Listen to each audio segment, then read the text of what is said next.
What's up, y'all? We're back with the live stream. Actually, it's Wednesday night. I had to switch my live stream day just because hey, why is that off center? I had to switch my live stream day, y'all. Just because Tuesdays weren't working out. I had too much stuff going on Tuesdays, and Wednesdays is kind of more of a natural night to do it. So that's what we are on tonight.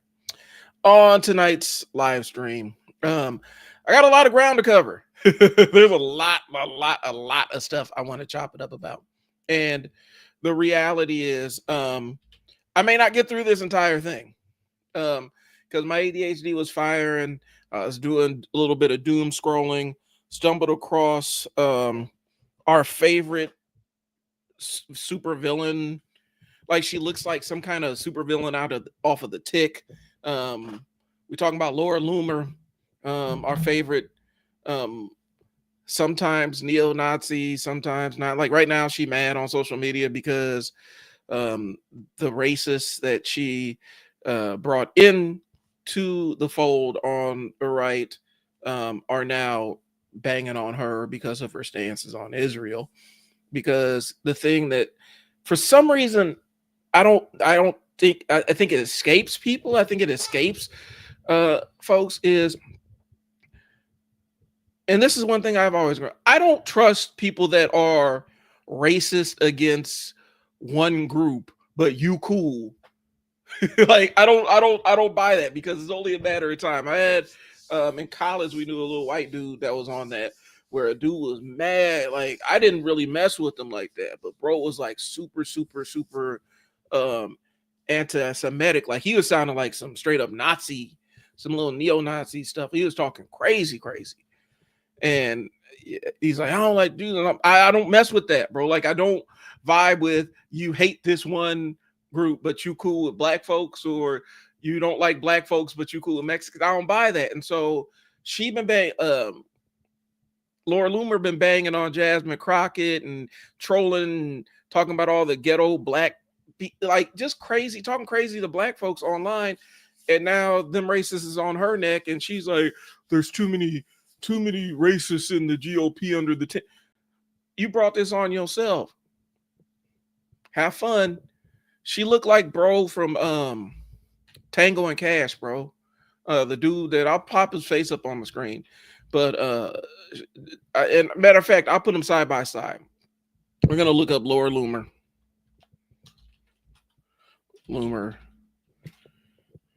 And then I'm gonna say Laura Loomer, Tango and Cash. Oh wow, it all pops up. Oh my god, like it's a term. See, I'm not the only one that's petty, bro. I'm not the only one that's petty. I love that for her. Yeah, but she looked like bro from Tango and Cash, bro. Like, I can't front. Like, I can't pretend anymore that she don't look like the dude from Tango and Cash, because she do. And she's brought all the heat on herself for having, like, yeah, boom, right there. I said it from my lips to this dude's X account. I'm about to put it up on the screen, bro. So my ADHD, like I said, my ADHD is going tonight. And so I went down the rabbit hole because Laura Loomer was getting on my nerves. And I'm looking at her, I'm like, dude, she looks mad familiar, bro. Like, she looks like I've seen her before. And like I said, she looked like dude from Tango and Cash. I'm not the only one who thought that. Great minds think alike. This dude, like, look at her.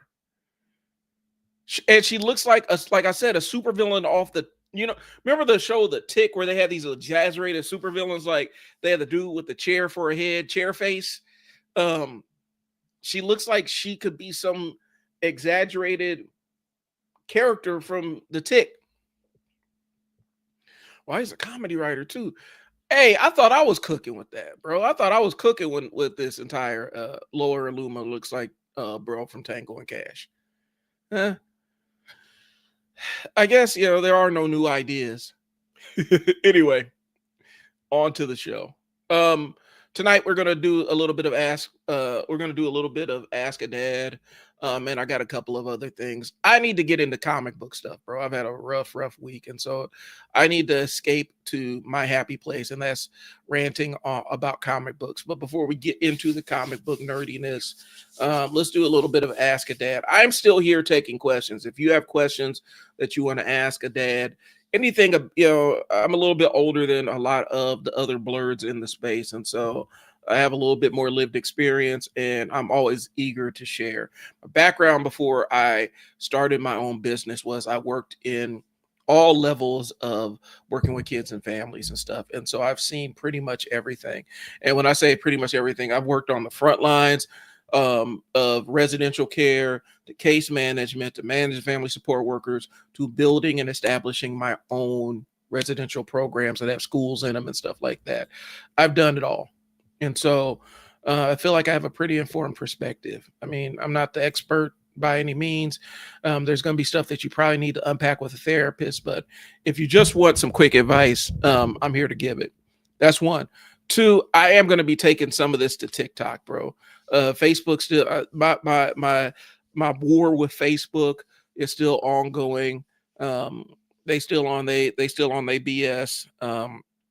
And I'm still suspended for saying a true statement, literally factually true that you can look up online. And it's not the anti-trans kind of where it's a factual kind of, where you're just being a trolling asshole. It was more or less like we were talking about Lawrence Taylor in one of my football groups. I said, yeah, well, I mean, cocaine is a performance enhancing drug, because they're talking about it was an interview where he's talking about his drug use. Say, yeah, cocaine is a performance enhancing drug. It's true. Every sports sanctioning body, the anti-doping agency, classifies it as a performance enhancing drug. Apparently Facebook thought I was promoting cocaine use. I don't know. It was stupid. And it's all the fact that it has to do with, it was an AI, like AI picked up on it. And I had no level of human review or intervention or anything. And so the machine determined that this was an objectionable comment, even though the machine doesn't understand context, nuance, subtext, pretext, apparently doesn't understand that, sanctioning bodies do consider cocaine a performance enhancing drug. I'm not saying it to be like, oh, go out and try it. I'm saying that's why sports bodies sanction it as one, because it's something that does that's what people use it for. It's what some folks use it for. So that's kind of what it is. Anyway, Ask a Dad. So I'm gonna go through. I have my own generated questions. I just want y'all to jump in here. If you got your own stuff, hit me on my socials, and I will be happy to answer them on the stream. You can jump in my inbox, and I'll be happy to answer stuff on screen. So here's some questions. All right. Why does it feel like I'm behind when everybody else my age is struggling too? Because you're always going to be your own biggest critic. Like, you, and you are completely familiar with your internal experience. And so you are comparing your outcomes to the outcomes you imagined for yourself. And sometimes it's not fair. Like, comparison is the thief of joy. And so, and I'm speaking from the heart, because I do this myself too. I have a really strong negative inner voice, and if I don't have my druthers about me, if I allow it to happen, it will completely drag me down. And so, everybody's struggling. What happens is, especially on social media, and I've said it plenty of times on here, on social media, you're constantly comparing your highlights to other people's outtakes. Okay. And so, but when you sit down and have like real conversations with people, and it could be even people that you're related to, people that are your family and stuff, when you actually sit down and have conversations with them, this aspirational life that they're living, that you're comparing yourself to, you realize they aren't necessarily happy with it either. But social media kind of forces us into this weird position where you're comparing people's best moments to your average mundane tasks on a day-to-day basis. That's why you feel like you're behind, because the only frame of reference you have is this edited world that you see on social media. People don't normally post the shit that goes wrong in their life on their social media. I'm a weird one. I do. But that's just because I overshare. No, it's a weird thing, and I think social media does kind of make it worse. Instagram makes it worse. You see somebody like, hey man, they in Costa Rica again, not knowing that they behind on their student loans, and the people are calling about their car, and so they got to hide their car so it doesn't get repoed. Like, you never know what somebody's actually experiencing, but the only thing you compare it to is the highlights you see on social media. LinkedIn is really bad with that. I've seen people that were literally on the verge of losing their jobs, sitting there talking about how happy they were with their career and stuff like that, and they were miserable at their jobs. It's just what it is. Our um, our internal experience is subjective. People don't really know what's going on behind the veil. And so part of this is in an internal monologue that you're going to have to address with yourself and understand that people are only going to show you their best sides. Okay. Um, is having standards the same as being emotionally unavailable? Interesting question. And I think that's more of a relational question. Um, Here's the thing. I think when we're sitting down looking at relationships, you have to determine what your absolute deal breakers are. And then you also have to weigh out, are these deal breakers things that will make you question your entire desire to want to associate with a person, or are they just minor inconvenient things that are pissing you off? Because I guarantee you, some of the things that you consider deal breakers are more minor, and if you saw somebody else's deal breakers applied to you, you'd be like, damn, they're really strict. I don't think having standards is a bad thing. Um, but I think when we try to take a super logical approach to how we interact with other people in a romantic or partnership basis, um, we got to understand that it's possible to be completely detached and rational as a human being.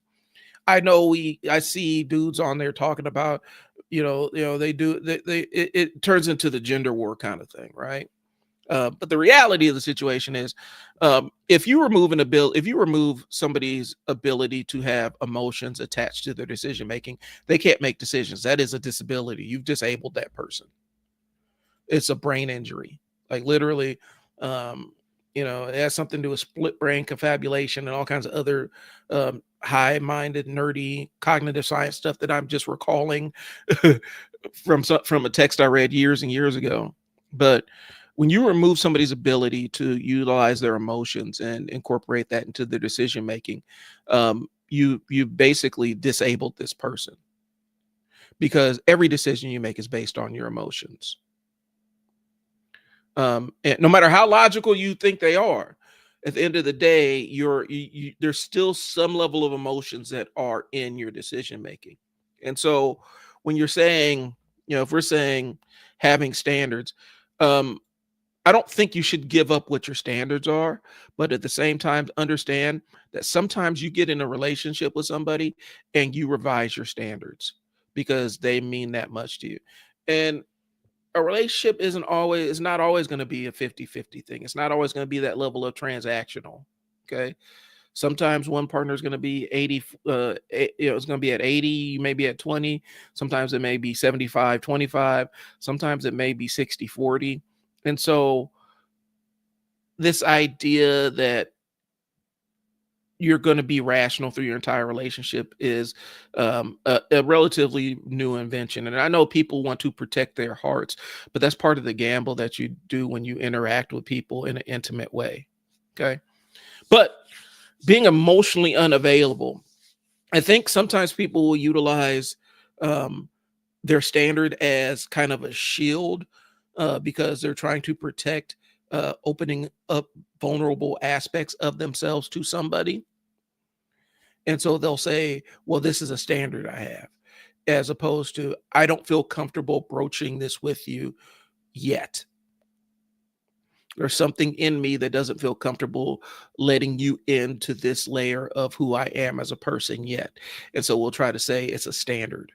Um, I see a lot of young men on here specifically complaining about, you know, Don't share all this stuff with a woman because they're just going to throw it in your face.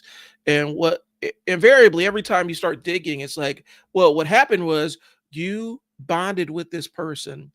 You went through that initial bonding phase, and you don't understand there are layers to this. There are layers to bonding with somebody. You get past the infatuation stage, and you kind of start progressing through a longer term relationship. A lot of times, what happens is you done overshared with somebody that you barely know. You trauma dumped on them. You don't know them. You don't have enough trust in them. You shouldn't, like, you were trying to build a bond or reinforce a bond that really wasn't mature enough to much, and you hadn't had enough time with this person to realize this is not the right person to disclose this to. And they use it against you. They use it as leverage. They use it in an argument. Sometimes you don't see that that person has that level of emotional immaturity where they weren't really ready to be somebody's confidant. And so you can't lead with that. But at the same time, I think a lot of times when I see people complaining about that, especially young men, I see people complaining. I was like, well, you overshared to somebody that you shouldn't have overshared to yet, because you felt an intense connection with them. And instead of just saying, hold on, I'm having this really intense feelings about this. I need to get my head straight. You try to further intensify the connection by disclosing a lot of stuff that was kind of too early to disclose, because you don't necessarily know who this person is. And then they weaponize it against you. And I'm not saying you deserved it. They could have been a terrible person. You just you didn't know them enough to know that they weren't the kind of person to disclose this to. It's a hard thing, guys. Like, there is no clean answer for this stuff. Human relationships are messy. That's how it is. They're messy and irrational. And no matter how much logic and order you try to bring to it, there's always going to be a layer of there's always going to be a layer of chaos that sits in it. And that's just how human beings interact with anything. Throughout the course of a day, we experience millions and millions and millions of micro events that don't even register, and cumulatively they impact our mood, impact the way we perceive things, impact the way we hear things, because sometimes you can only hear the things that you're listening for, and you will ignore things that are said to you, or a tone, like you'll pick up on a tone that's not there. So any number of things can impact the way that you perceive the way that somebody's interacting with you throughout the course of a day. And that's why relationships are work. It's a lot about communication. My thing about it is, the emotionally unavailable piece means you guys have reached an understanding where you've reached a level of comfort to disclose. And now, instead of saying, I'm not comfortable, like, I can disclose this, but I'm not comfortable talking about this, you say, well, my standards are, my standards are this, and you're using standards as a shield. I hope this makes sense. Okay. I'm gonna go ahead and move on. How do I feel? How do I deal with feeling like I disappointed my younger self? All right. So my younger self, and this is pre-internet, so I need y'all to understand what I'm saying when I say this. Pre-internet. My aspirational goal, what I wanted to be, was I wanted to be Russell Simmons, not the dangerous sex criminal that is on the run in Bali. Not that. I didn't know that dude existed. Okay. And so, but that's what I wanted to be. I wanted to be the businessman. I wanted to have my own record label. I wanted to allow artists to have complete creative control. Like, that's what I wanted. That's the life I envisioned for myself. And I wanted to have all that by 35. By the time I was 35, by the time I hit 35, I had reached the peak of my career working in human services, working with kids and families. And I was a director of my own program. And I'm sitting there looking at him like, yeah, my younger self might have been disappointed with this, because I would have thought, instead of running my own residential youth program, I thought I was going to be Russell Simmons and have a hip hop label and stuff like that. So sometimes your younger self has goals and aspirations for you that aren't realistic just because they don't have any lived experience. Sometimes your younger self will just be impressed with the fact that you have your own car or your own apartment. or girlfriend or boyfriend. Like, they will be mind blown by that. Okay. So I think it's kind of understanding, you got to put it in a box. How rational, like if you met your younger self, how rational are they? How, how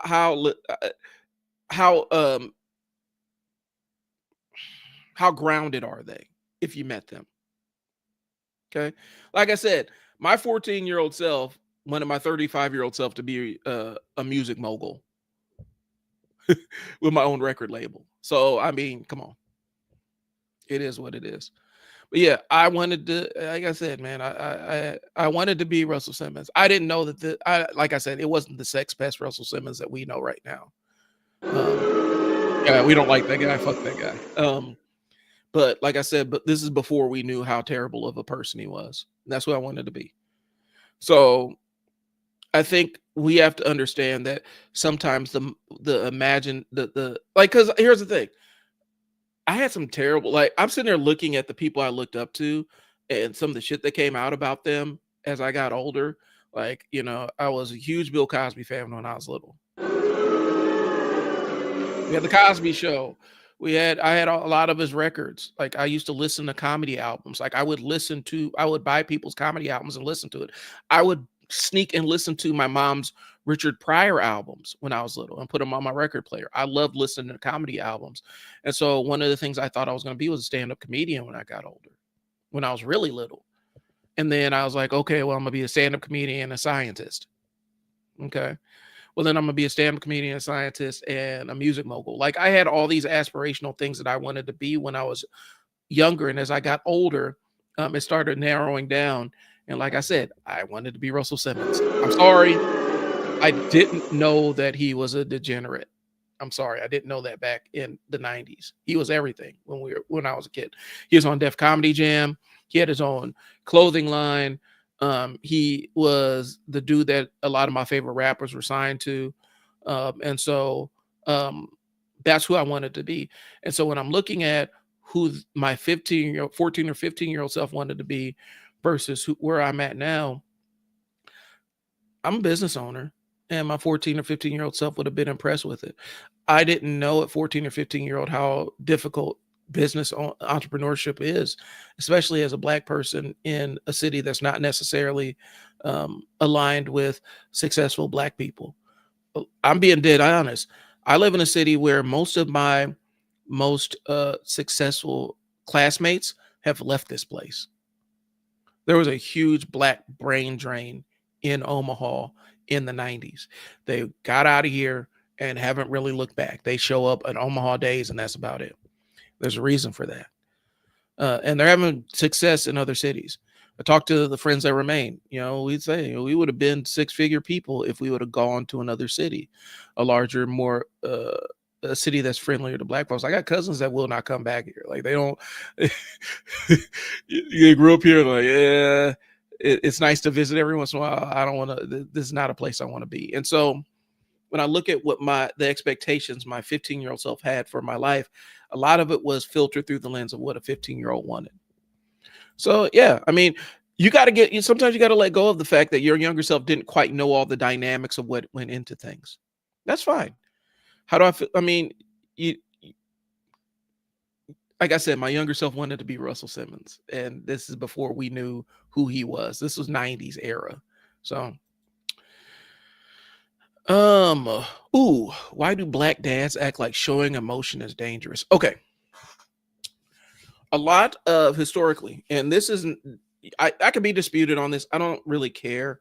This is just my framework of how I understand our history. A lot of Black parenting is linked to, it's descended from the idea that our kids are constantly in jeopardy of being harmed. And the world has kind of proved that to be true. But for generations and generations and generations, as a Black person, showing emotions outside of stoicism, sometimes anger, sometimes lust, um, showing it was dangerous. It was actually dangerous. You know, a black child that couldn't regulate his emotions in the 30s was in extraordinary danger. Neurodivergent black kids were in extraordinary danger in the 30s, 40s, 50s, 60s if they did not have the ability to regulate their emotions. And so a lot of black dads, for them, the role model they grew up with was very stoic. And I grew up under that. I actually grew up under that with a male figure that was super, super stoic, even to this day, never really showed any emotions. It wasn't like it was completely emotionally dysregulated, but he grew up, you just keep your head up and keep on the grind, and you just do what you're supposed to do, and that's it. But yeah, for a lot, for multiple generations, having a kid that showing emotions as a black person in public around white people was dangerous. It gets you killed. It could absolutely get you killed. Get you killed, could get you institutionalized, get you put in jail. Any number of bad things could happen if you are emotionally acting out as a black person. And so a lot of people had that installed in their brains as they grew up. And sometimes as a parent, you can only utilize the tools that you're aware of. And so if you've never taken that time as a black father to explore your emotions and how you project your emotions into the world, and how you regulate your emotions, you may not be equipped. You may not have the tools to deal with an emotional child. I, s- you know, I could tell you, any number of times where me and my kids have bumped heads just because of our temperaments, because they're like me, they're like their mom, um, and we bump heads a lot because of that. But there is a level of danger to, like, specifically, and I'm talking about neurodivergent black kids. And if you don't know what neurodivergent is, please just Google it. You are watching me on a computer, open up a browser tab, look up what neurodivergence means, because I'm not going to explain it to you here. But for a lot of neurodivergent black kids, you are in an enhanced set of danger. You're in danger at school. Um, you can get kicked out of school for an emotional outburst. I Here's the thing: like, I've been written up at a job because I didn't smile enough as a black person. Like, written up at a job because I didn't smile enough. Then people knew, like, that supervisor knew full well that my mom was going through having health issues. Um, I literally just bumped heads about having some of the credit a project that I put blood, sweat, and tears on literally be stolen from me and attributed to somebody who didn't have anything to do with it. Like, I had every reason to not be in a good mood, and I got written up because I didn't smile enough. I've been lectured to at another job I had, where I was coming I came into work. I'll never forget, I came into work after finding out that a friend I grew up with since I was like 3 or 4 years old, and I found out I was kind of related to them, that they had just been murdered by the police. And I went into work that day and I told them exactly what happened. And the dismissal was, well, I'm just glad his dad didn't blame the cops. Hey, stiff upper lip, man. That's kind of what I got. It wasn't any level of empathy. Hey, man, you got some PT. Why don't you use it? Like, take some time off. Um, I had aunt who was sick. They, for whatever reason, didn't believe me about my aunt being sick. I took some time off around that. I never had the opportunity to be sad or show any other emotion in that job besides smiling black person. And if I went anywhere off of that track, I was going to get written feedback for it. So a lot of times for black folks, our emotions are considered to be dangerous. That's why.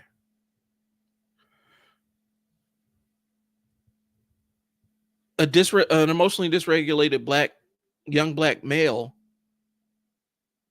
can get shot and killed by the cops really easily and misunderstood. Um, so a young, emotionally dysregulated young black girl can have any number of horrible things, and even get shot herself, have horrible outcomes because we're not black folks. For us, our emotions are considered dangerous for a lot of people. When we're mad, they feel like we are an absolute threat to them, or an enhanced threat to them. So that it's a long-winded way of saying it has a lot to do with how we are socialized, how we're raised. And yeah, for a lot of older black men, showing emotions was a dangerous gambit. Okay. All right, so that was Ask a Dad. Like I said, I'm open to take any real questions you guys got, but that's just how my mind works on it. I've had a long day, and so I apologize if it was rambly or it didn't give you the answer that you were looking for. But that's the segment. I do want to be able to provide some level of service to the people that tune in. Okay. Segment 2, I'm not going to spend a lot of time here because I need to do a little bit. I'm realizing that I need to do a little bit more research on this. I need to actually pull some directors' names and stuff like that. This is probably going to be a long form essay, like more of a video essay. But I do need to ask a question. I fell down the rabbit hole of watching specifically young black reactors on YouTube react to movies like Vampire in Brooklyn, Strictly Business, but the one that's most recent is Boomerang. There's an entire era of black films that we will not see. It doesn't feel like we're going to see anymore. Boomerang stands out in my mind because what we had was upwardly mobile, super successful, super competent, super attractive black people working as marketing executives in New York City. And people think I'm joking when I say this. For a lot of dudes my age, Marcus Graham for Boomerang was our American dream.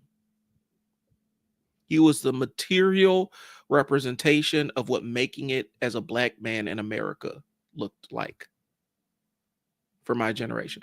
And I know, a lot of my friends that, the anti-capitalists and stuff like that are going to be mad about that.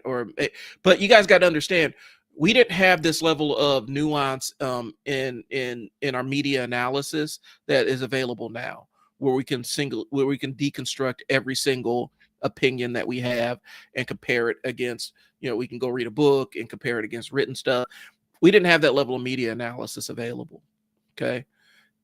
For a lot of dudes my age, a lot of black dudes my age, Marcus Graham was the epitome of making it as a black man in America in Boomerang. He had beautiful women. He had the penthouse apartment. He had a job. He was in charge of stuff. He was in control of his own destiny. He had his home. He had his boys that he could hang out with. He had that shit on. Like he had that shit on. Like he was dressed to the nines all the time. And I know Eddie, behind the scenes, Eddie Murphy fought tooth and nail. Like I don't remember seeing. There weren't any white people in the main cast of that movie. White folks were relegated to the roles that black people had been relegated to in a lot of those white rom-coms, where we're literally just a supporting character who just pops in, and we're just and they're just a punchline. He put white folks in that, and I remember a lot of critics did not like that movie for any number of reasons, but it had something to do with that. Like it had something to do with that. I'm thinking about movies like House Party. I think these are both Reginald Hudlin movies. Boomerang and House Party. I believe they're both Reginald Hudlin movies. But even stuff like that weren't necessarily from a black director, like I think Surviving the Game with Ice-T, where you have a black male who is the lead action person in the movie. I feels like there's an entire era of movies that will not get made again because everything is, and I'm not even complaining about it. I love superhero movies. Everything is big budget, blockbuster. Okay, I get it. But I'm even thinking like stuff like Brown Sugar and things like that that were in the 2000s stuff. I feel like it. Y'all could hate me in this. I feel like Tyler Perry, the Tyler Perry being Tyler Perry having the success that he did. It on one hand, yeah, okay, black creatives out there doing things, but I feel like it did upend a lot of the movie industry for black films, where everything had to be in the Tyler Perry formula. I feel like there are a lot of movies that were black led that were getting on, they weren't blockbusters, they weren't expected to be blockbusters, they were niche films for a black audience that could be shown in theaters, they could be profitable, and then they could go and sell on the VHS market. And they were for us. Think of Harlem Nights. A lot of these had Eddie in them. Harlem Nights, Coming to America. And sometimes I don't think y'all understand how big of a movie star Eddie actually was. It's just like people don't understand how big of a star Michael Jackson was in the 80s. Eddie Murphy was that guy. He was the golden boy. It wasn't even like, it was Kevin Hart, where Kevin Hart just became ubiquitous to the point where it became a meme in and of himself. Eddie was the leading man for a lot of the 80s. He was the most requested actor. And a lot of people sat around and waited for kind of his downfall, to be honest with you. But I remember he's banging out. We had Vampire in Brooklyn, Nutty Professor. I mean, he was the guy. And so I feel like we're missing an era of movies that could really be amazing. And I know Tubi may be an outlet. And I know Tubi right now is shorthand for bad, low quality black movies. But I almost feel like there could be a lane for witty, intelligent, black rom-coms, competent black action movies, competent dramas. I feel like there's a lane for that on Tubi. I don't know. It just feels like we're never going to get that era back where you could actually go and see it in theaters. Like we could go see Boomerang in theaters. I fixate on Boomerang because it gave me a goal, an aspiration. And it also played into, I want to be Russell Simmons. I want to be a Marcus Graham. I want to be the guy with the penthouse apartment, high rise, who has the creative job, that his job is to just create stuff. And I got a glimpse into young black adulthood that wasn't weighed down. Like it wasn't weighed down with the heaviness of some of some of the John Singleton movies and stuff, of the coming of age stuff. I got to see successful black people, but then I could also go see black people in the struggle, and I could go see black people in horror movies and black led horror movies, and it felt competent. That's something that seems to be missing now, and I don't know where to get it back, y'all. But like I said, I feel like this is going to be a longer piece. Okay. And I do, to a degree, blame the success of Tyler Perry because it kind of killed, it made this weird template where everything has to be this weirdly over dramatic. Like me and my wife almost got just about kicked out of a Tyler Perry play, just because the emotional climax was fucking hilarious. Like it was one of the funniest things that I have seen as an adult in my life. And we were in tears laughing so hard at the scene that had other people next to us crying and stuff. We're laughing so hard because it was so over the top and so overblown. And that ends up becoming what Tyler Perry movies are. It's becoming a cliche or a meme in and of itself. I love the fact he put on a lot of black folks, but at the same time, I think he ended up becoming this template for the industry, and then becoming a gatekeeper in a sense, where everything had to filter through him if it's a black movie. Okay. And Hollywood did abandon the mid-budget movies for billion-dollar franchises. And so that's all we see, we lost a lot of gatekeepers or whatnot. Keenan Ivory Wayne's Low Down Dirty Shame, bro. Like that was a good action movie. It was a good action comedy. We're never going to see anything like that again. And it's kind of depressing. Now, I feel like a lot of kids are missing out. That's why I love seeing the reactor channels go back and react to this stuff, because they get a chance to experience, hey, Like these things exist. And it's a good movie. You can sit down, entertain it, you can have some popcorn and enjoy it. Okay. I'm gonna do a longer piece about it. But yeah, I just wanted to kind of touch base on it. All right. It's time for comic book stuff, y'all. Yeah. It gets your blood pumping, right? We're gonna talk about comic books, right? Like it's that time. It's that time. All right. So um riding in the car, and this is typically when I'm driving, I typically have a lot of my thoughts that end up becoming fodder for this show. And so I'll talk it into my notes app and then generate an outline off of my voice notes and whatnot. And then I sit down and edit the outline. And that's how I kind of come up with it. I happened to stumble across a video where somebody is explaining Xorn from Grant Morrison's X-Men. And it pissed me off. And it brought back a lot of bad memories about that specific era of X-Men for me, that 2000-ish era. Because the model of Xorn looks amazing. It's a dope look. He's a dope looking character.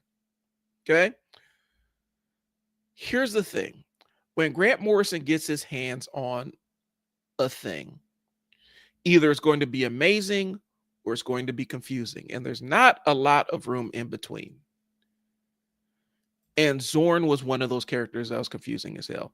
And it brings up a pet peeve of mine regarding regarding comic books in general. It's a pet peeve of mine.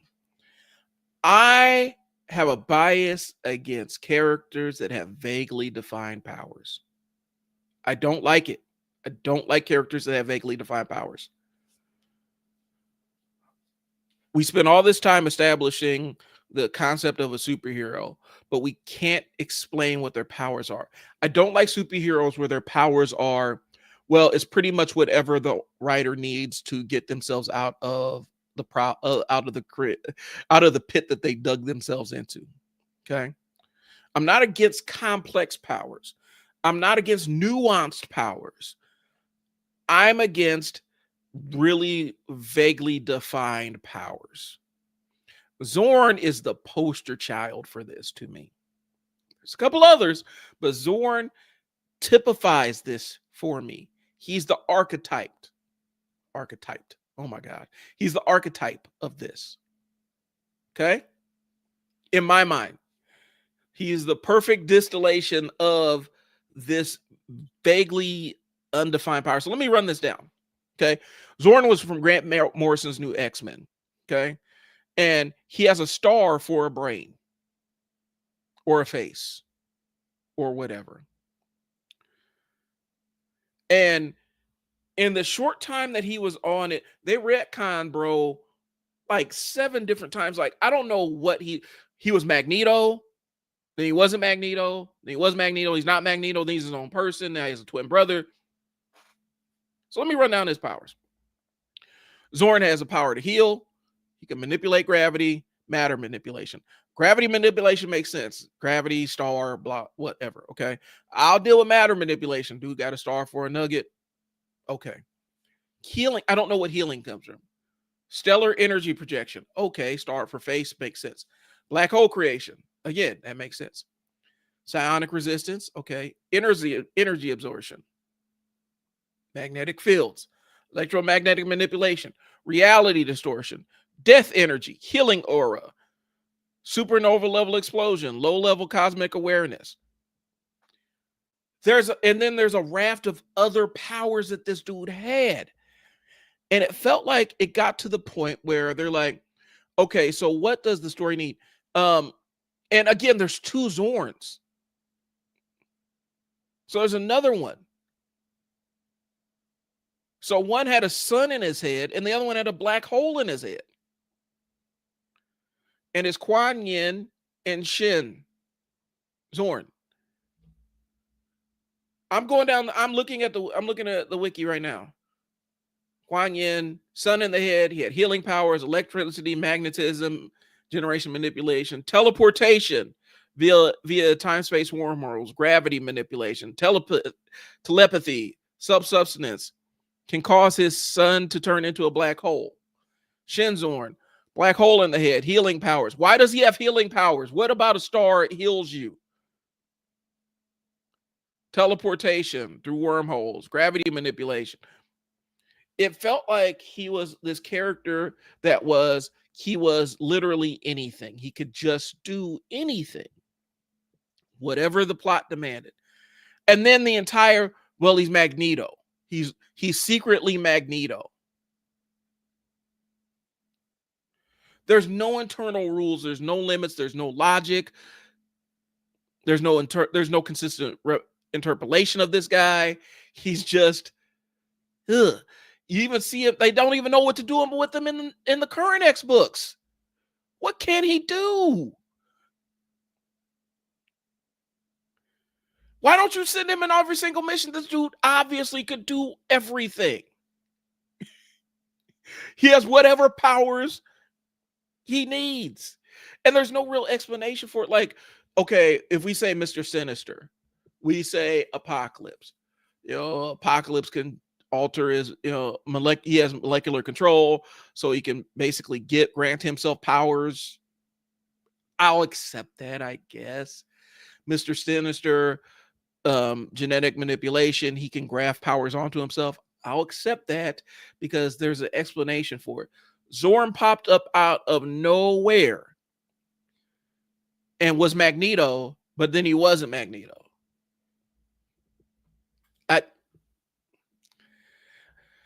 If you guys can't tell, I don't like this character. This is 100% biased, y'all. So if you want to come for me, that's fine. I don't like this dude. I don't like this character. I feel like there's a point where the writing jumps the shark and we end up kind of tricking ourselves. Because they keep retconning him. Like I said, the entire he was Magneto arc, it felt completely, it was this weird twist. And then we say, well, he was just Magneto was just impersonating Xorn. Then he killed Xorn. I don't understand this, man. And so you don't know who Xorn was. It's so confusing. It's one of those things where it's almost like Marvel's version of Hawkman, where the retcons, you have this awesome looking character design, but you can't quite figure out what story to tell with it. Hawkman's another one. Hawkman, and his powers aren't like as extreme as Xorn's, but Hawkman's another one, y'all. Hawkman's power set is confusing. Resurrection, immortality. Okay, I get that fits into the story. How strong is Hawkman, y'all? Type in the comments. Who is Hawkman comparable to?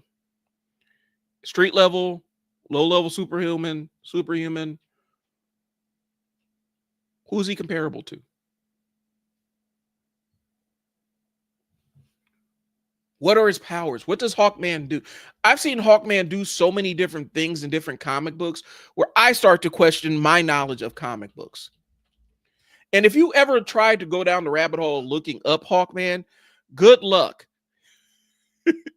Because there's so many different iterations and versions of it. There's Carter Hall with the K.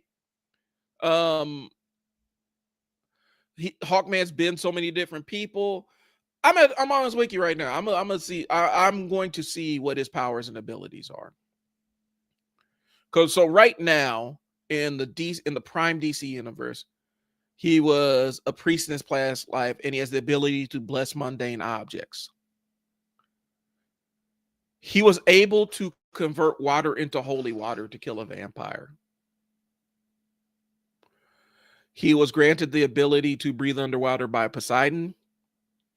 And Nth Metal did something with started the cycle of reincarnation.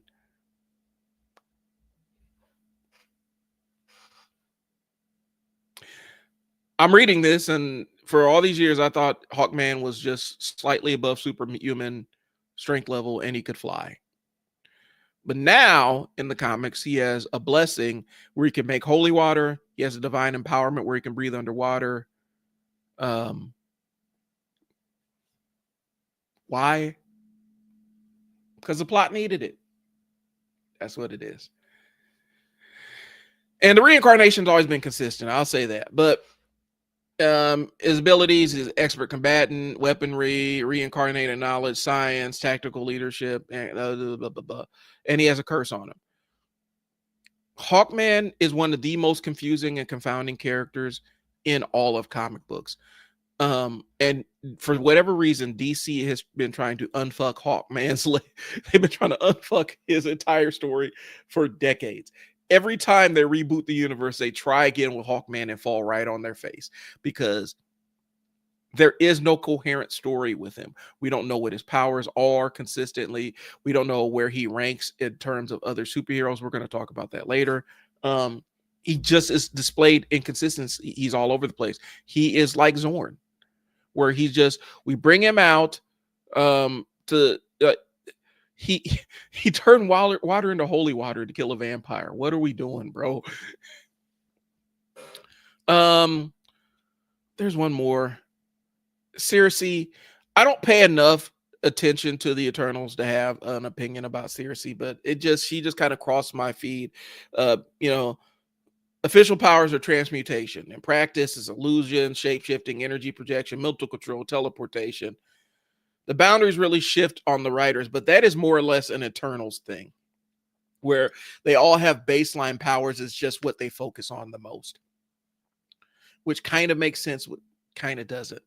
The logic is broken on these. And I have a strong aversion to characters with. I don't even mind like a Martian Manhunter where they got multiple powers. I don't mind that. It's where it's just plot armor and it's confusing and it's inconsistent. That's where I have a problem with it. So moving on, let's talk Marvel's power grid system. One of the things that got me into, because I've been reading comics since I was 5 years old, right? But one of my fascinations was the Marvel comic cards, like sharing the comic trading cards. Like I think they dropped in like 91. That was amazing because now I actually have Marvel, like it tells what everybody's power is, tells what their abilities are, and then has a ranking system to tell you where they fit along the ranking system. How strong are they? There's no guesswork. Now, they've broken the ranking system plenty of times because I think the strength system used to be on the scale of class 10, class 50, class 100. And then you have Hulk, who is over class 100, because for a long time, I guess in the Marvel universe, the heaviest shit in the world was 100 tons. Like that's like if you could lift 100 tons, that's the heaviest thing that's ever existed on the planet. But now there are excavators that are 100 tons. And so you had to scale Hulk past that, where Hulk is breaking through planets and holding tectonic plates together. And so class 100 doesn't necessarily prove that. And then you have class 85 heroes like Ben Grimm, who does class 100 feats all the time. So it's not a perfect system, but at least it was a system. There was something. There was something there. There was an attempt. An attempt was made. And for me, the nerdy little autistic coded ADHD brain kid, I love this stuff. I memorized a lot of these cards. Okay. And so I memorized, people's stats and stuff like that. And so I could get into the weeds of it. One of the things that did for conversations about comic book characters, it gave us a reference point. It gave us a place to actually start to have a conversation about, okay, how would this character fare against this character? And then you can go in the books and you can see the eternal logic working out. Okay, Spider-Man has to pull his punches, otherwise he'd kill people. Okay, I've actually seen that in the comic book. I've seen the time where somebody punches Spider-Man and he doesn't roll with the punch and they end up breaking their wrist. That makes sense.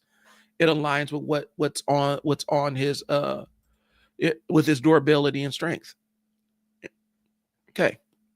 So what we're going to do is I'm going to give you a quick overview of Marvel's power grid system. And it's changed throughout the years, because I know on the Marvel cards it used to be just 1 through 7, and stuff like that, but they've changed it around to kind of scale up and power scale for the current characters. Okay, so there's 7 categories, or 6 categories: intelligence, strength, speed, durability, energy projection, and fighting ability. Okay. Intelligence, if we're talking intelligence, below average intelligence is going to be like Toad. I feel like they're doing my boy Toad a disservice, bro. I feel like they're doing him crazy, and I need to double check that.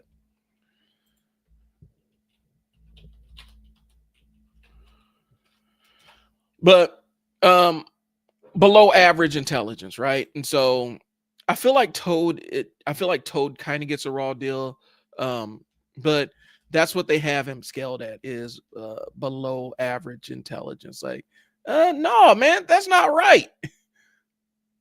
Because they have him up where he's more intelligent, where he's above average intelligence. Yeah, man, they did my boy Toad greasy, bro. I don't like that. Justice for Toad, bro. Justice for Toad. Um, I don't like how they did him, bro. That makes me mad. Like, I'm not happy about this, bro. I tried to, y'all doing my boy Toad filthy, bro. All right, but it's lower. It's below level intelligence. For a long time, I think it was Crusher Creel kind of fell in there. Rhino fell in there. You know, guys that just didn't have all there. Okay. Um, the next one is, let me go ahead and pull up my notes here. Yeah, that Toad thing is wrong. I'm pulling that out there. Average intelligence is going to be like a regular average person, like your average normal. Above average intelligence. Then you go into the gifted category. That's when we start talking Spider-Man and stuff. And we start talking Beast. And I feel like Spider-Man gets a raw deal, because Spider-Man, his intelligence, a lot of the fact that where he's categorized, where he's ranked, is just because he didn't have access to the higher levels of education, because Mr. Fantastic respects his intelligence. That's saying something. He's considered the smartest man on the planet. Between him and Doctor Doom, he thinks that Spider-Man is more brilliant than people perceive him to be. And a lot of it has to do with the fact that this is kind of a social commentary. He didn't have access to a lot of the stuff, amenities that like a Tony Stark or Reed Richards had. But genius, you got Beast, Hank McCoy, super genius, philanthropist, billionaire, playboy, Tony Stark.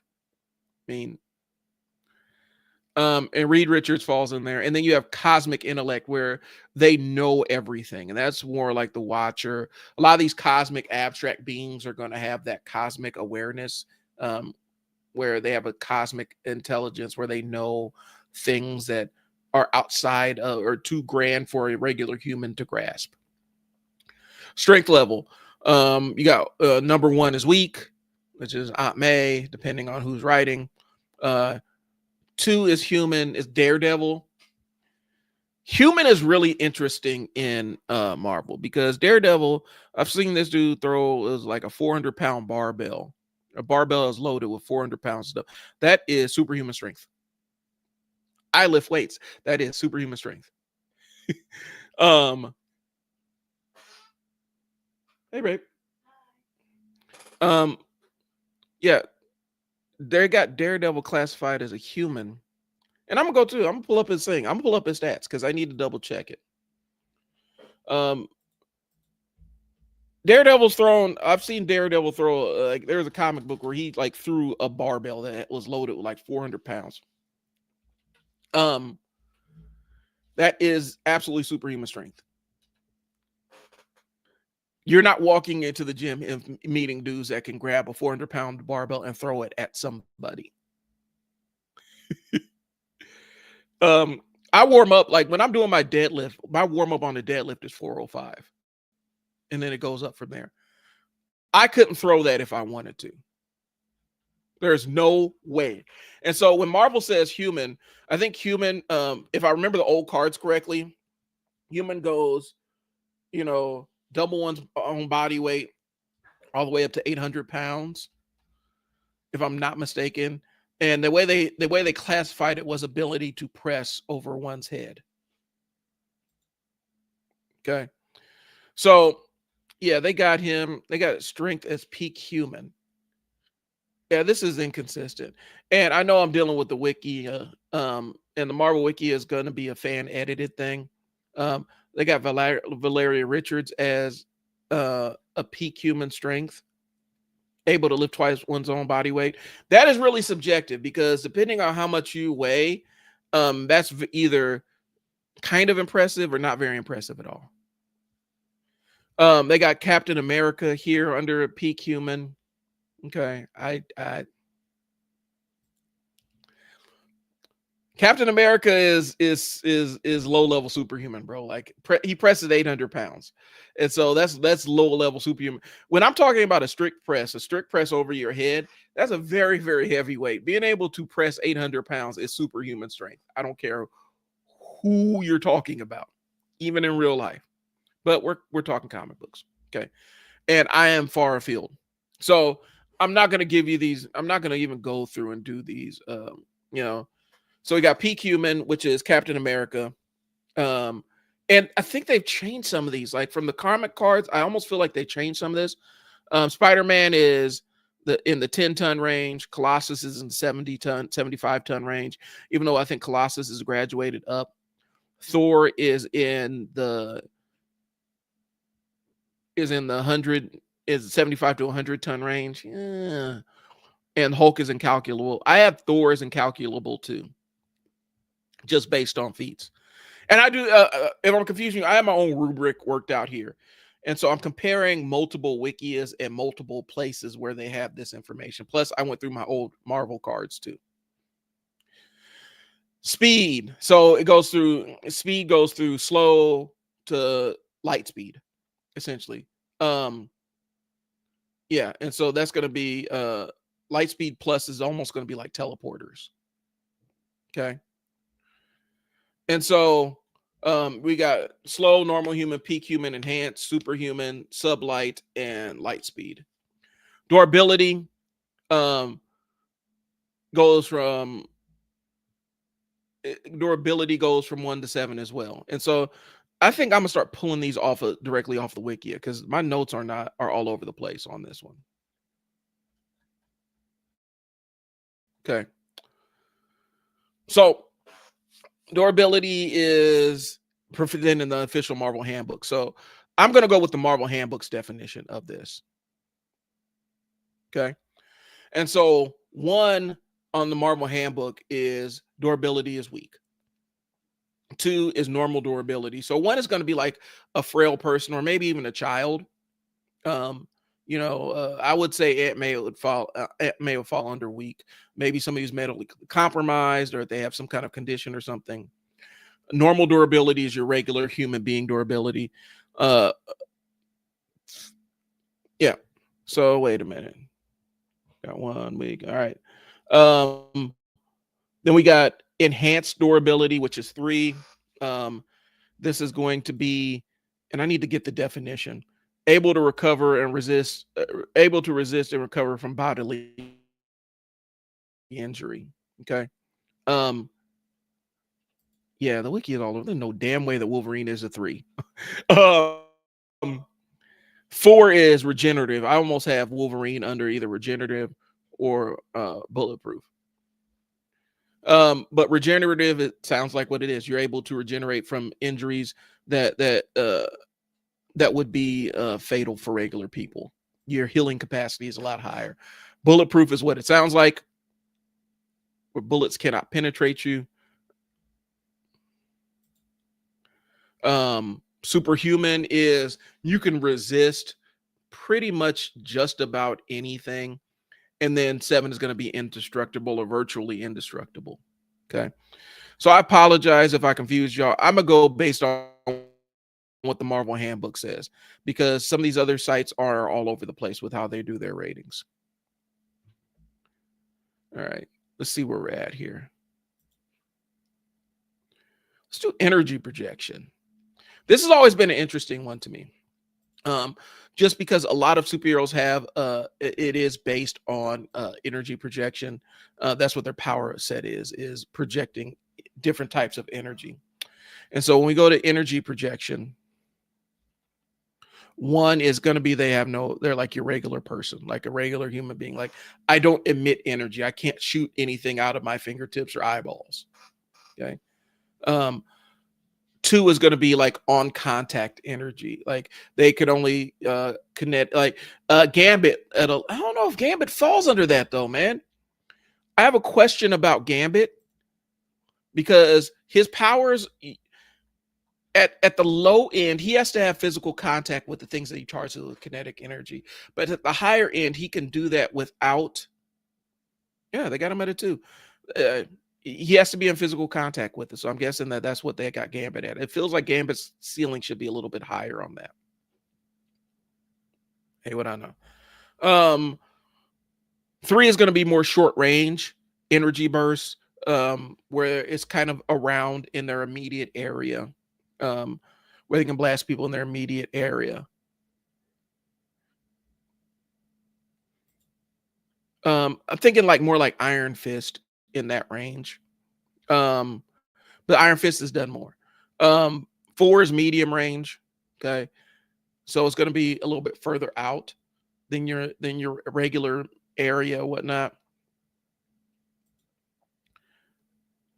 Let me check something here because Valeria keep popping up on stuff, and yeah, they're bringing in Valeria Richards in. They're bringing in her Marvel girl status, and she don't have all that stuff right now. She just has super intelligence. Tripping. See, I thought it was me. I thought it was tripping on how, because I keep seeing Valeria Richards pop up on stuff where I know she that's not normally what she's walking around with. All right, so four is medium range. Five is going to be more long range. And see, they done changed it because it used to be how many different types of energy. Okay, so five is a single energy type. Like, you have a mastery of a single energy type. I think Sue Storm kind of falls under this because it's more psionic force fields. I know specifically Human Torch does because of fire. Okay. I think Magneto might not fall under there because he has different types of electromagnetic, but it does fall. But he's done electricity too. So, um, six is going to be able to discharge energy, and they have multiple types of energy types they're in control of. Okay, so this is where we're talking about Thor. Doom, when he's cooking, he can fire all kinds of multiple types of energy out. And then seven, just mastery of every type of energy that's available. We're getting into Galactus, we're getting to the Phoenix Force, we're getting into Franklin Richards. Even the Silver Surfer, I believe, falls under that banner. Rachel Summers, who they've been doing filthy, but basically their output, they have unlimited command of pretty much all types of energy. So I'm not going to read you every single one of these guys. You don't need to know all that. What I'm going to say is this. Let's do fighting ability, because this does segue into my next one. With fighting ability, this is where it gets interesting, because a lot of times I'm in a lot of groups where I've been in groups where we compare superheroes from one to another. Oh, I got a comment. Cool. Nope, that's spam. A lot of times I'm in groups where we have these kind of conversations about who could whoop who and all this other stuff. So I am going to do fighting ability, because I do feel like fighting skills do fall into some of the matchups we have. Okay. And so fighting skills are going to go from poor. Okay. This means you can't throw them things at all, to normal fighting skills where you have basic command of your ability to throw a punch, I guess.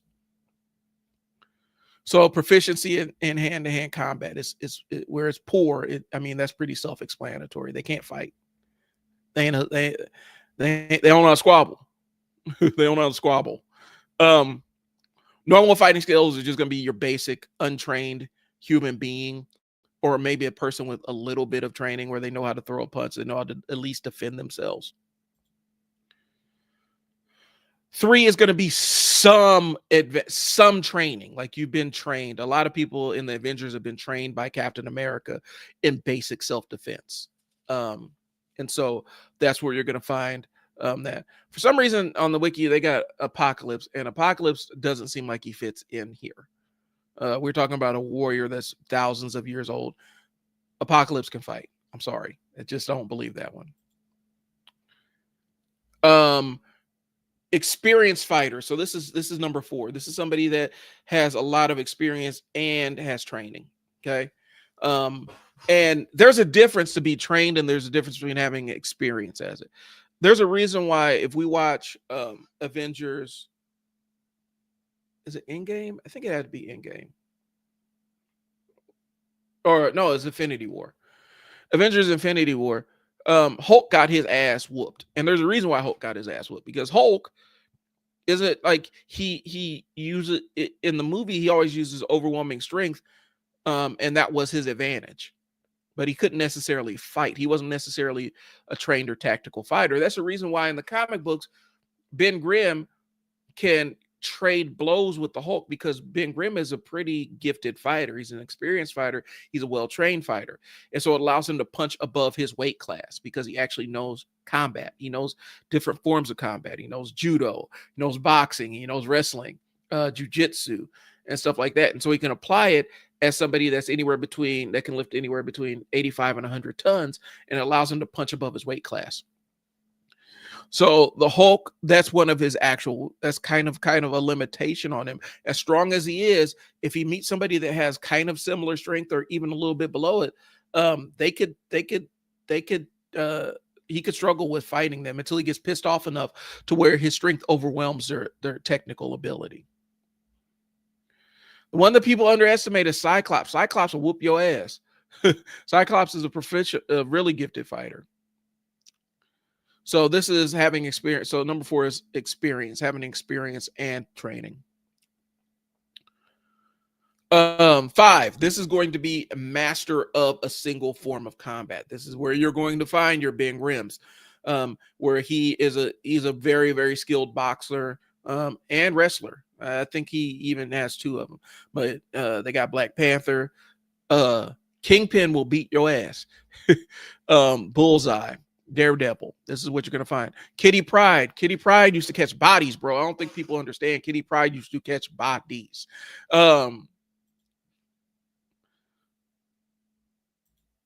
Number 6. This is where we're going to get to Captain America.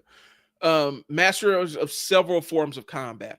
Now, it used to be, and if I remember it incorrectly, you guys could tell me.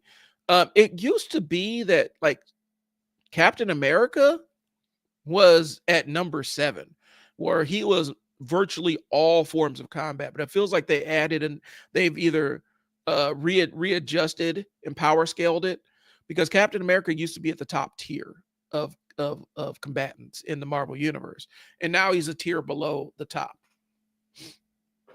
But this is going to be this is going to be masters of several forms of combat.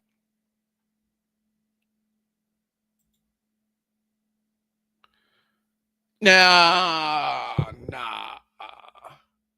I guess I'll allow it. 7, master of all forms of combat. Now, I understand Taskmaster being on this list. I've yet to see a Hawkeye feat that puts him at that level, like where I'm like, all right.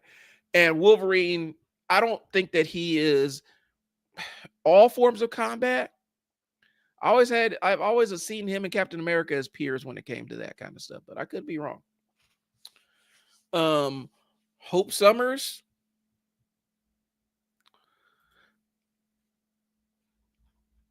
Like, I get it. I understand she was raised by Cable's about that life. To have her as a 7, these are her potential, like what she can draw. So there's another layer to the Marvel thing, is sometimes characters will be able to enhance their power set. And so, like, you may see a person who has a teleportation where they have a 7 on speed because they can instantaneously transmit from one place to another. Because also they got David Haller on there. They got Legion. And Legion, one of his personalities, if they're he can adopt a personality that is a master combatant. Okay. But like Bucky Barnes, like we got Bucky Barnes, he can fight better than Captain America. Okay. Um, Clinton Barton, I just mentioned Hawkeye. I don't have him as a 7, bro. I don't think Clint Barton is a superior combatant to Captain America unless I'm tripping. Like I don't see him as a better combatant than Captain America. I'm sorry. He was trained in various forms of martial arts by Captain America. So he is trained by Captain America, but he's better. I don't buy this, bro. Oh, calling shenanigans on this. But this is okay. So get it. I know I may have lost people because I did not intend to spend this long on this. Here's what I'm gonna say, y'all. The reason why I feel like Marvel comics for a long time were a little bit more accessible to a nerd that's coming into comic books is because of this power grid. You're able to compare characters, and there was a level of consistency in the storytelling. Okay, Hulk stronger than the Thing. Why is Hulk stronger than the Thing? Well, here's the power grid that shows where they go. Thing has the capacity to get stronger. Thing, if if everything's on the line, he can overclock his strength. And then another explanation is Hulk is just physically bigger. He's physically bigger than the Thing. But there's a level of comparison there. And so I like that a little bit more. And I feel like the problem with it is it helped the fandom. It helped people get on board in the 90s as fans because you actually had a way to talk about characters. It gave us a baseline.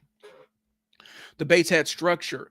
We had the same language. We could say, back in the days, you say, well, such and such is class 5, but it's class 5 string, but this is class 25, and blah, blah, blah. And you actually had that ability. You could scale characters up. You could say, well, Luke Cage was at this level, but now he's had multiple treatments. And so now he's at this level. And now my ADHD is taken over, and I need to look up what Luke Cage is.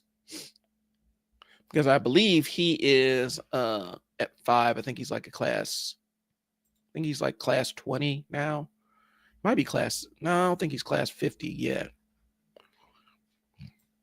I know they buffed him. I know that he's been buffed. So let's see.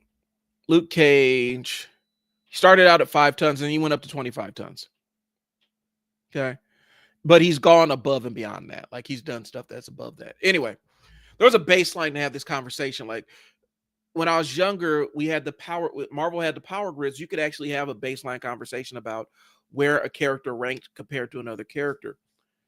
The problem is when it came to DC, there was no real ranking system.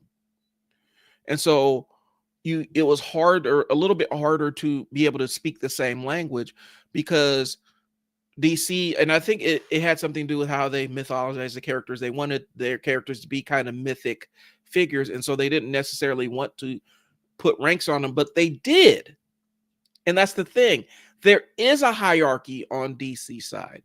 It's just not really, it's told, but it's not never really written down. Okay. And so you can't really scale DC characters, but you can. I'm gonna give a Superman as my example. This is the example I have. With Superman, it's generally understood that he is the strongest. Like generally understood. Sometimes Darkseid's stronger because he's a god. But there are times I've seen Superman dog walk Darkseid.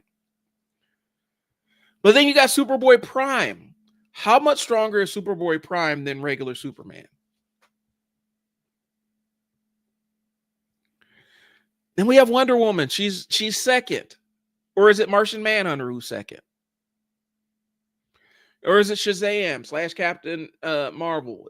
Is Billy Batson, is he second? Who's number 2? Where's Aquaman rank? I read somewhere that underwater Aquaman is as strong as Superman. So if Superman is in the water with Aquaman, who's stronger? There's no consistency, and so it makes it hard to compare these characters.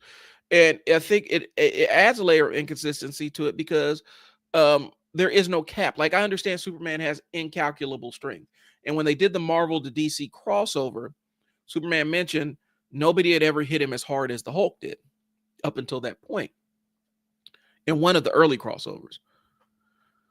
But the way I've always framed it like this: within universes, Marvel and DC, their universes have different rules of physics. And I think in the 1990s crossover, where that Born Anagram Comics, it kind of broke down why the Flash didn't have access to the Speed Force in the Marvel universe, because the laws of physics were different in the Marvel universe.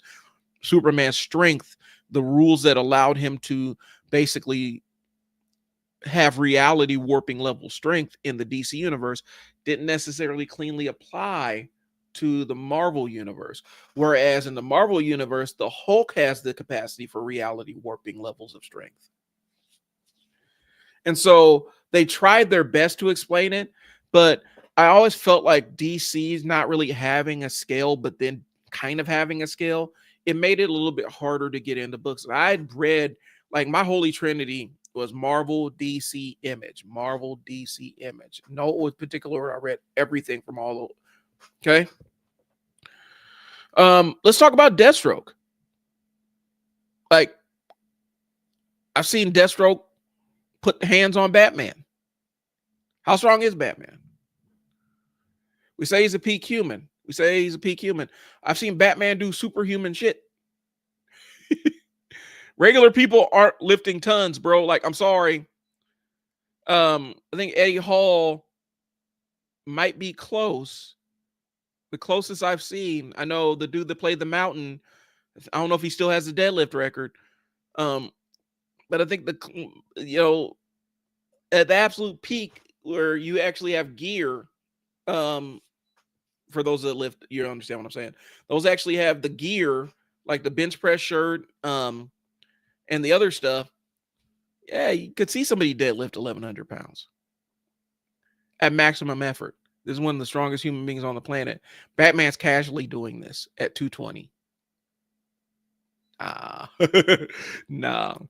But like Deathstroke, is Batman a better combatant than Deathstroke's? Yeah, I mean, the comic books say he is. I've seen Deathstroke put hands on Batman, but also Deathstroke, I think, is low-level superhuman. Batman is not. Who's the better fighter? Is it Batman? I know they say Batman is the best fighter in the DC universe. Is it Lady Shiva? Richard Dragon is here. There's Bronze Tiger over here. Batman said that Dick Grayson's a better fighter than him. We have no way to compare these things. And we have feats that, people will run down comic book feats, but here's the thing. Comic book feats are inconsistent, man. I've seen Ben Grimm do Hulk level stuff in Fantastic Four books because it just is who's writing the book. So we start doing feats and stuff. There was one feat where it was like, was it Superman, Wonder Woman, and Martian Manhunter literally towed the Earth from one place to another. But then I've seen another book where Despero came through and absolutely put hands and feet on the entire Justice League, clapped cheeks. Like, it was ugly. He was manhandling. I gotta find it. He manhandled Superman and Wonder Woman all at the same time, bro. He manhandled Superman and Shazam. So Despero stronger than everybody? Like, is he stronger than Superman? I'll pull it up. Superman, Shazam. Like 90s era, Despero was absolutely, like, he was absolutely working the league, bro. So was he stronger than Superman? You see where I'm going with this? Since we have no, I can't find it. There's a panel, there's a very specific panel where the Justice League are all like, he's fighting all Power Girl, Superman, all at the same time. They're jumping him, bro. They're jumping him, bro. And then here comes Hawkman. Like I said, here comes Hawkman. Hawkman, this dude literally just like he just sunned. I'm gonna show this. I'm putting this on the screen because this is nasty work here. Okay, I'm gonna show you this. How strong is Superman really? How strong is Superman really? I'm asking you this. And this is 90s era, and this is one of the issues I have with DC. The level of inconsistency in y'all's books about who's stronger blows my mind. I'm gonna show y'all this because this. All right, so we got Despero, right? I see Power Girl, who's essentially Supergirl. I got Wonder Woman. I got Our Man.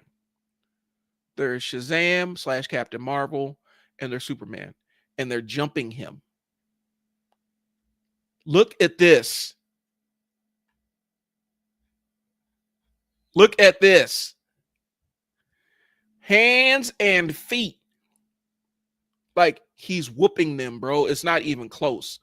So is Despero stronger than Darkseid? Is he stronger than Superboy Prime? Nobody knows, guys. That's part of the problem. It's so over the top inconsistent. Where's the one panel that typifies this argument? There's one panel I gotta find where he absolutely just, here it is.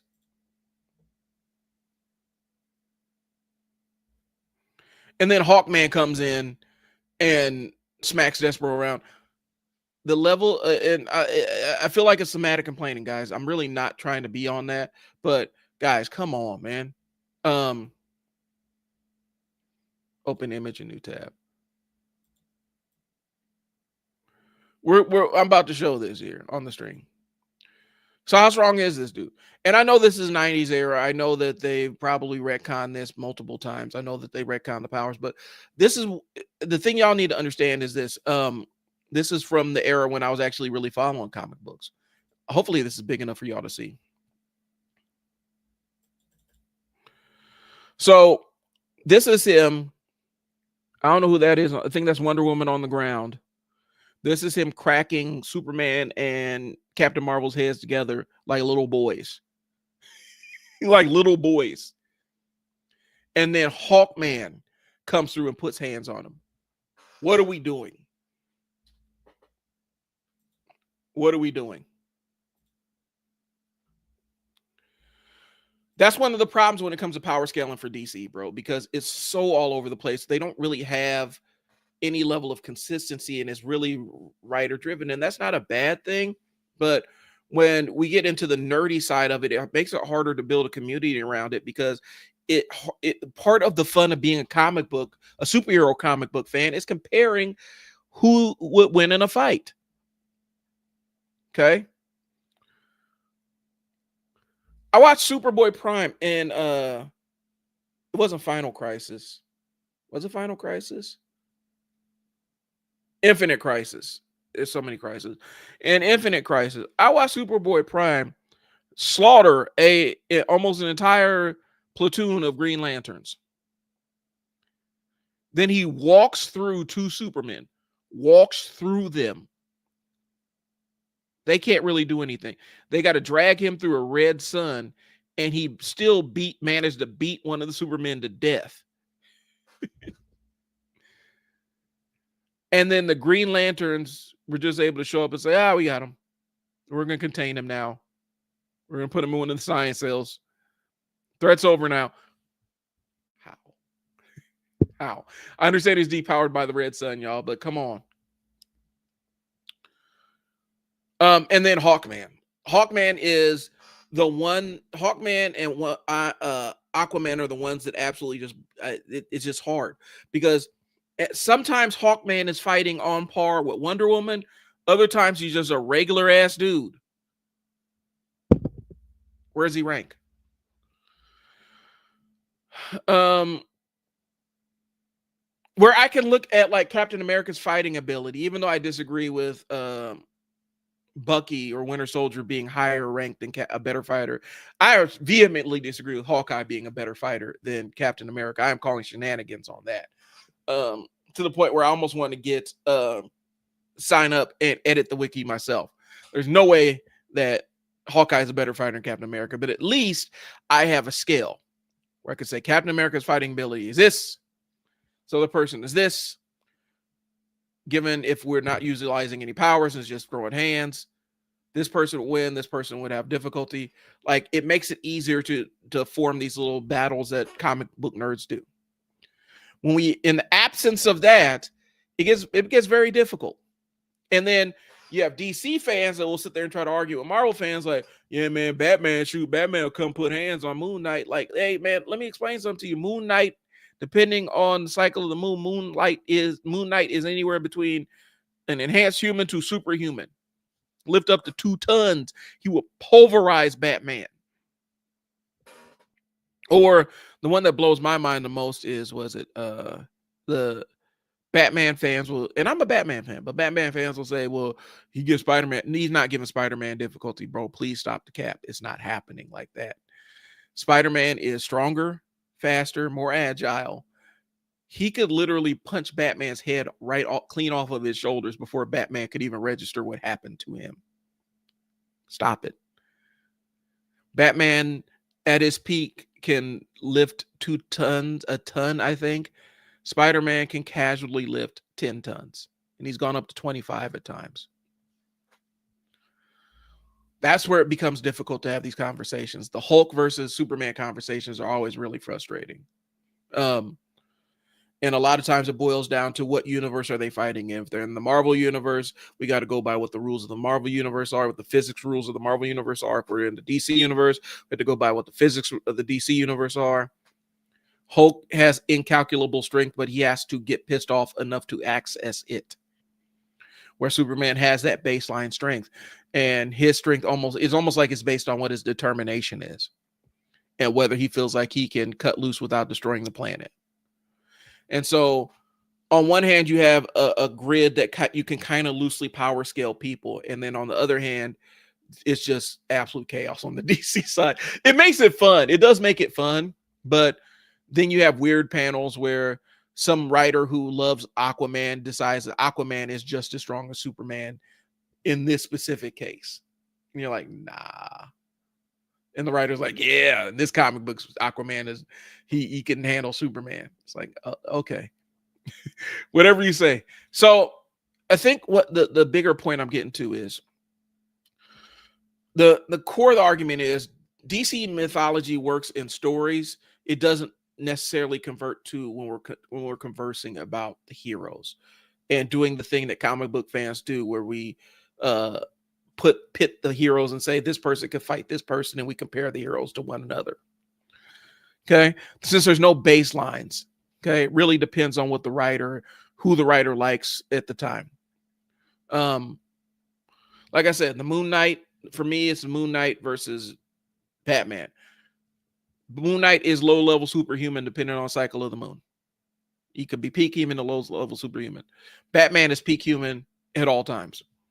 If they fight, yes, Batman may have the superior ability to bob and weave and everything, but his strikes are going to start hurting him. Like him landing, him making contact. I don't know how many of y'all have punched somebody, but when you punch somebody, there's always a risk that you're going to break your hand, especially if you're punching somebody in the head. You're punching somebody that's vastly more durable than you are under a full moon. Batman's going to injure himself before he injures Moon Knight.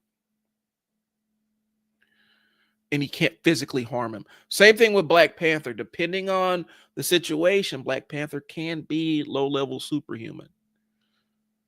And so we're talking about durability and everything. We're talking about the mechanics of fighting and stuff. Depending on what the context of the situation is, Batman will hurt himself trying to hurt Moon Knight or Black Panther. And if Moon Knight gets his hands on him under a full moon, he's going to maul. He's going to absolutely maul Batman. It's going to maul him. And there's not a lot that Batman can do. And I know, Batman's fought Bane and stuff like that. Bane doesn't scale the same way because Bane also breaks the scale. And Bane is the reason why you actually do need a scale. How strong is Bane? How strong is Bane? He's superhuman to a degree. But is he stronger than Wilson Fisk? Possibly. He's probably stronger than Wilson Fisk. Is he stronger than Spider-Man? No. Absolutely not. There's no way in hell. Okay. So, like I said, I do wish at some point DC would have some kind of power scaling system so that we can actually have these conversations. Plus, it kind of anchors the writers down a little bit. I feel like there might need to be a little bit of an anchor attached to it. I don't know. I'm just a comic book nerd. What do I know? All right, y'all. I've been on this stream here. Let's see. We're about an hour and 30 minutes. And you sat here and listened to a lot of dead air while I sat there and pulled up stuff about power scaling. I'm gonna make that I'm gonna redo that and make that a more coherent video that stands on its own. Last thing. So I happened to, while I was getting prepped for the show, I happened to scroll across one of them somehow one of them black men versus black women balloon popping things popped up in my feed. And I'm going through the comments. And I just got to say this. Some of y'all are weird out here, bro. If you don't know what the balloon popping thing is where social media people pick people, where it's like a dating show, essentially, where somebody will walk out and everybody has balloons, and then people will pop their balloons based on what this person says or how they look and stuff like that. It's really dehumanizing, but it's fun it's dehumanizing and can be fun, but dehumanizing. There's a level of problematicness that goes along with it, but I'm not here to get into that. What I am here to get into is the weird parasocial relationship that dudes have with these videos.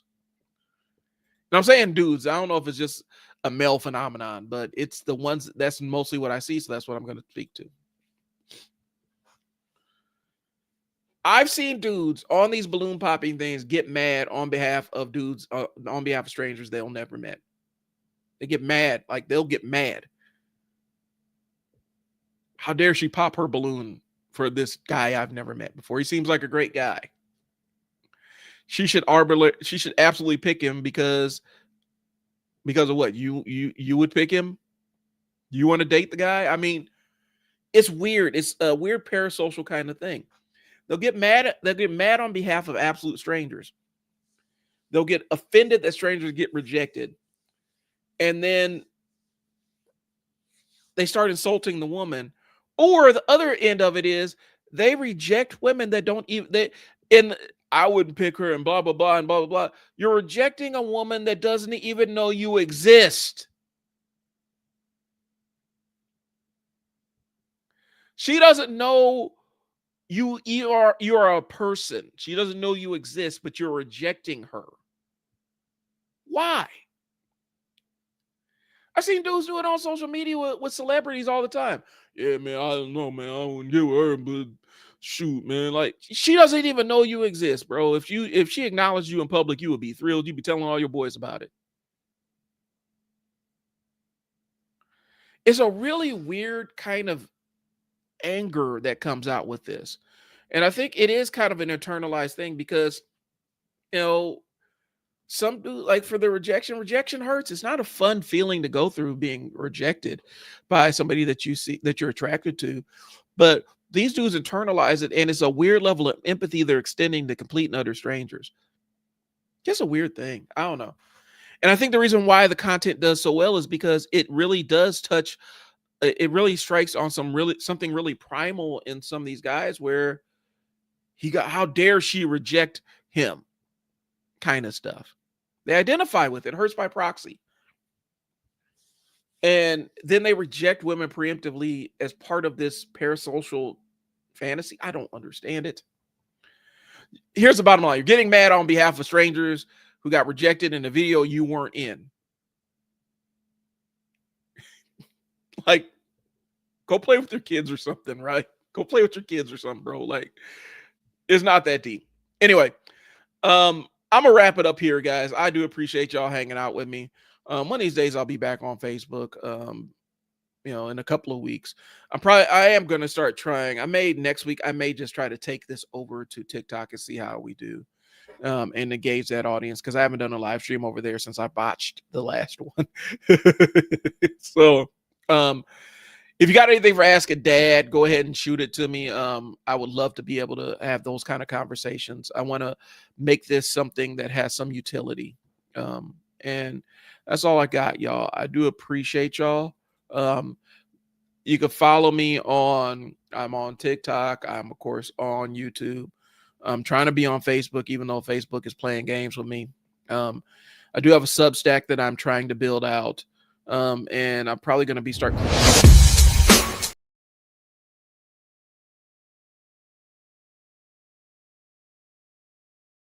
whatnot. Is my mic's on? I think my mic was off. I accidentally clicked the exit button. So I'm gonna be putting this on Substack and stuff like that. And eventually, once I build it out, I'll start a community for us just to come together and hang out as Black nerds that are a little bit older. So I appreciate y'all. I will talk to y'all later. It's been Brian with Blurred and Wild Dad. Peace.